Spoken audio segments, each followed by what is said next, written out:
More, já jsem si udělal výbavu, jak debil, počkej. Odpadneš, jak to vymýšlený, protože mi to nefungovalo tak, jak jsem původně chtěl. Co? Máš kuklu? Kuklu mám? Mám i ty špunty. Co jsem mohl vysrat doma, ty vole. No to je jedno. Jízda 1. Uložit. No protože já jsem si chtěla mikrák tady odteď do helmy pod, jako sem. No, puseno. Jenže ono to sice má ten konektor, ale k tomu GoProučku, aby to snímalo zvuk, musíš mít další krabičku, která stojí 2. Tak jsem to zkusil vymyslet tak, že tady mám pod tím natažený kabel z helmy do starého telefonu, protože má Cčko. A udělal jsem tam nějak zvuk, tak jsem zvědavej. V telefonu a pak to jako spojím. No jo, bude to sraní, ale půjde to, no jasně. Dobrý. Dobrý den. Dobrý den. Můžeš se podívat? Jo, určitě. Já mám špunty v uších, tak vás se slyším. Řveš, no. Ale hezky to je. Kam jezdíte? Všude možně. Po dálnici?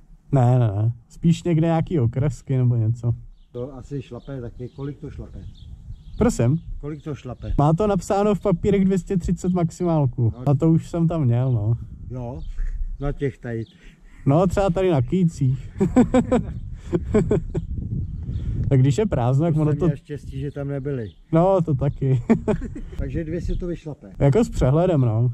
Ale spíš je to jako do zatáček. Tam nejezdím moc. To musí být jako šlapačka na ruce, ne?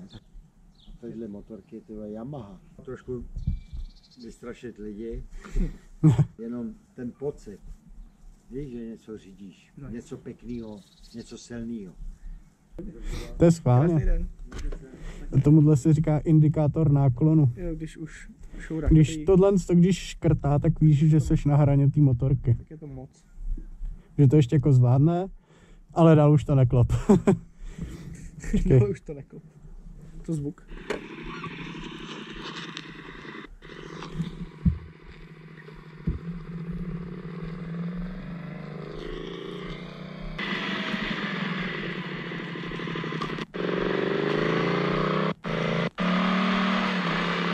No. To je v piči. Protože Drži se hledejte mikrofonek. koupil no, za 200. Jo, víš to ty. Ale že ono mi to USBčko úplně nedrží tam, víš. A když mluvím teď, tak si myslím, že to je do toho mikrofonu. No jasně. Jo, podrž to nějak dál, aby to nechytalo. Teď bych měl mluvit do toho mikrofonu, měl by to brát ten mikrofon. Jo. Teď bych měl mluvit do toho mikrofonu. Ani ne. Ne, že ne? Ne. Už to tam fakt jako leze jak do chlupatý, taky, že to nakonec fakt není. Já mám blbý konektor v tom telefonu, proto jsem ho toho dal do piči. No, když nabíjíš, tak musíš jako blbě. Nemáš to špinavý jenom, když to Co? jako, nemáš to špinavý jenom. Ne, není. Tak bych tam ještě vydloubal párátkem nějaký pičoviny. Já jsem to nedávno taky čistil, já jsem z toho vydloubal úplně, 3 roky špíny. To vydrábeme párátkem, počkej. Kačí hodíš tam z okna párátko, nebo špejly, nebo něco, co je špičatý, dlouhý, hubený. Že on to fakt jako pomáhá, já jsem přísám u mě taky blbě nabíjel, třeba na 3krát až. A já jsem úplně uhňácený, práh, chlupy a všecko. Ale mě celkově ten kabel při nabíjení jako je v piči. Já jsem si taky myslel, že to je kabelem. Děkujem. No mě to vynípej. Ta špejle bude tlustá stejně. No hlavně tohle má nevýhodu to, že to má ve prostřed ten konektor. Píčus, no. Kdybych chtěl... Jaj, vám se neláme tak, jak jsem myslel. Máme. Jo. To bude hubenější, no. No, to už bude vtipnější, ale hoď a hoď, jak uvidím.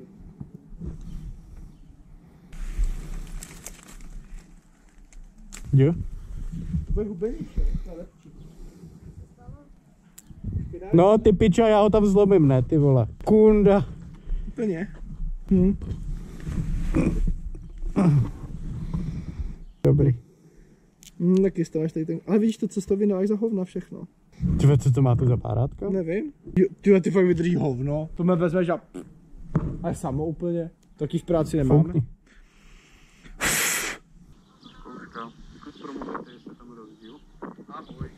To nahrává furt venku, more mrdám.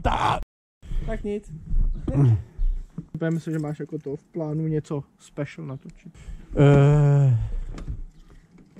Letisko. A tam bychom mohli něco toho, ty pičo, co jsi dělal. Babkou jsem to bral. Takže toto je k piče.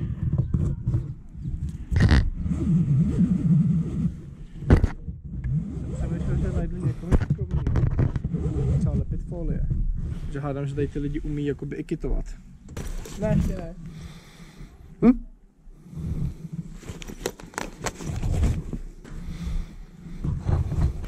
Dík, jedu za tebou.